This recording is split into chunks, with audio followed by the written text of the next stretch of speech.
If I'm talking to a general public person who has no idea what a person with spinal cord injury would go through or other physical disabilities, like zero idea because they're pretty healthy or what have you, then I say, I start off by saying, you know what, we have a clinic that is a family doctor, an occupational therapist, and other allied health people who help people who have significant physical disability just access the regular basic care that it can be so difficult and so challenging. And the healthcare system really is just so, built up against that kind of thing. And then I just tell them, think if you were in a wheelchair and you're going, could you even get into your family doctor's office? Could you even get up onto the high table? And that's usually enough for those people to understand, we have this accessible clinic, etc. If I'm talking to a family doctor about it and how we could help their patient with it, all I have to say is that we have an accessible interprofessional, that we can help you with your patients that have greater, have some of the issues that come along with their physical disabilities. They totally get it because they are already struggling with how to manage some of those things like pain and spasticity, and you can see them. And then lastly, with the individual themselves who lives with that kind of a condition, like a spinal cord injury or something, to them, we're the clinic that sits in between your specialty services, if you have that, like if you go back to Toronto and see a specialist once a year, 6 months, if you have that, and your family doctor. And we're not going to take either of those away. We're just going to help you and your family doctor kind of help with some of the issues you have, like, again, getting proper preventive care, getting, helping treat your spasticity and these kinds of things. So the message is kind of the same, but it's just translated a little bit different for the population that you're dealing with.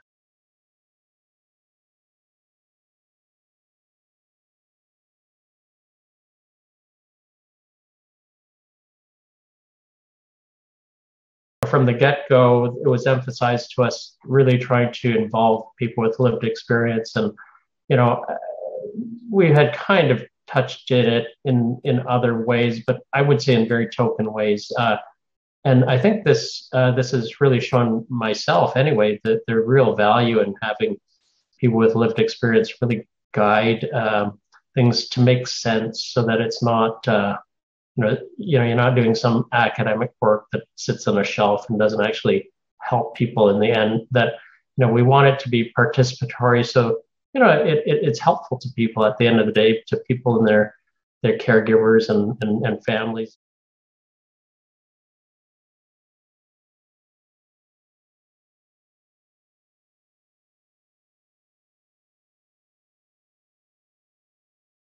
We've had lots of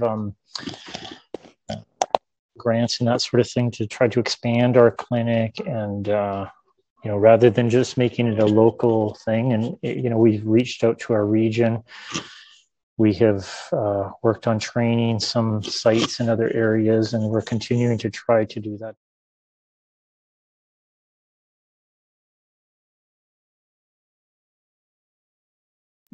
Education is on multiple levels.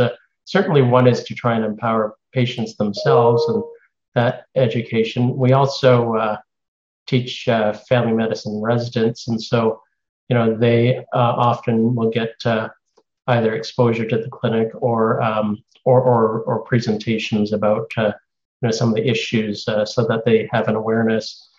We also have been holding webinars for clinicians, family physicians, and other clinicians on common topics for people with spinal cord injury. And I think all of those types of education programs have been well received, and I think it's a way of trying to just change people's comfort and maybe attitude towards folks who have physical disabilities. I think as well, the education is in some training as well. We've a training program for health professionals who wish to learn more about the model, and we've tried to customize it with some health professionals as well.